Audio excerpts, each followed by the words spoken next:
Every character in Tekken has their standard bread and butter combo, but Asuka's has a fairly unique option she can use for hers. Let's start off with the basic bread and butter combo, just a standard bread and butter combo that almost every Asuka player can use. It just starts off with a forward 2 or any launcher, and you can go into forward 2 3, then you go into 1 2 3, or depending on what you preference, into the tail spin. Then you dash, and then you go up forward 3, down forward 4. Fairly standard bread and butter. However, this isn't the best thing you can naturally do. There is stuff that you can do that are slightly unnatural. Now, let's do the exact same combo again. Only this time we're going to do it slightly different. See, this here is a unnatural combo that you can do to get a little bit more damage and a lot more potential in your combos. It's a fairly standard stuff. You're doing the exact same combo. You don't need to do any changes. You just need to get into the tailspin. Once you get into the tailspin, you are set. Forward 3, first spin, back. 1 plus 4, 2, 1, 1 plus 2. It's the standard stuff that will let you do a lot of things, including, but not limited to, this. Counter hit launcher now. Alright, so let's actually start playing.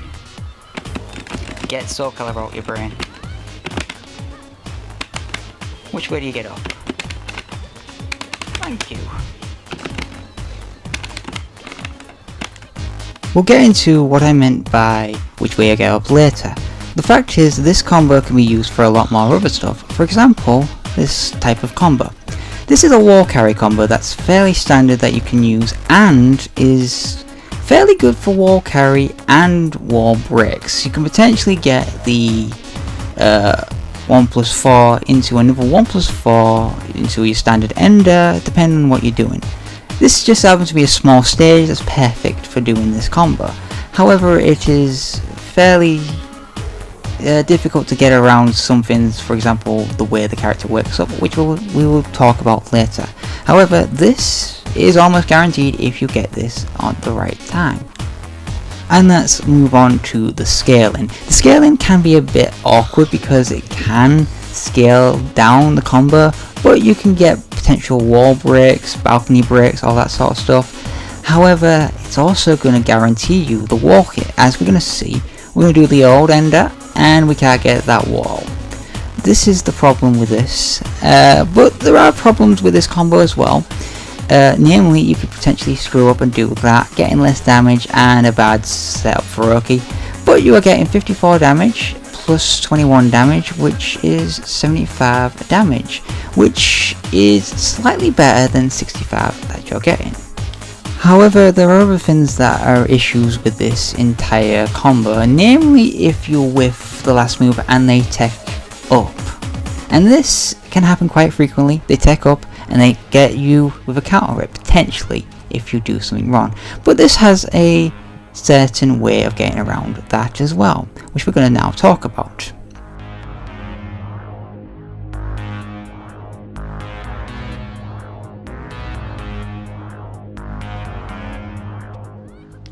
All you need to do is do the exact same combo you've been doing this entire time. Standard ender into tailspin and hold 3. That is all we're going to be doing as changing up this combo. The hold 3 is to make sure that if your opponent techs left or right, you will get a guaranteed 28 damage.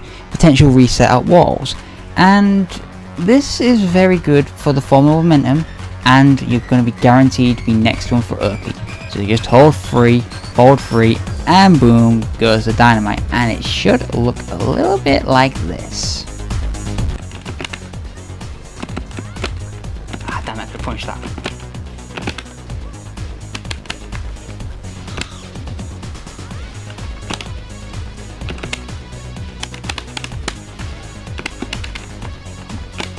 Yeah. Alright, I did screw up that combo a little bit, but now we're going to see, you know, the scaling of 54 plus 28, that should be 82 if my maths is correct. However, there are issues with this combo, namely it needs the character to be teching left or right to work, otherwise you whiff kind of badly, and The whiff can be kind of bad. You've got to make sure you use both these, otherwise you will not get the effect that you're looking for. Otherwise something like this may actually happen, where you're in recovery frames and then potentially you get yourself launched when you didn't need to get launched. So with that being said, I hope you understand that this is a freaking good 50-50 and I hope you use it well. So for this I'm gonna say Jane. Oh, and a quick little side note here, I kind of screwed up when I said good for Roki when it comes to forward 3. Yeah, they can potentially get a wall hit with how far they go away for Roki. So yeah, don't listen to me there. I'm too lazy to do the recording again though, so yeah, just know that when you hit them, they go pretty far. What I should have said that gives you good Oki would be the cancel version, which is forward 3 back. That gives you good Oki if you screw up, because essentially if you don't use the 1+4, you're next to them, you potentially will do like a ton of wake ups. Yeah, do that one if you want to do the Oki option. But other than that, Jane, yeah, I screwed up twice. おせっかいは余計や。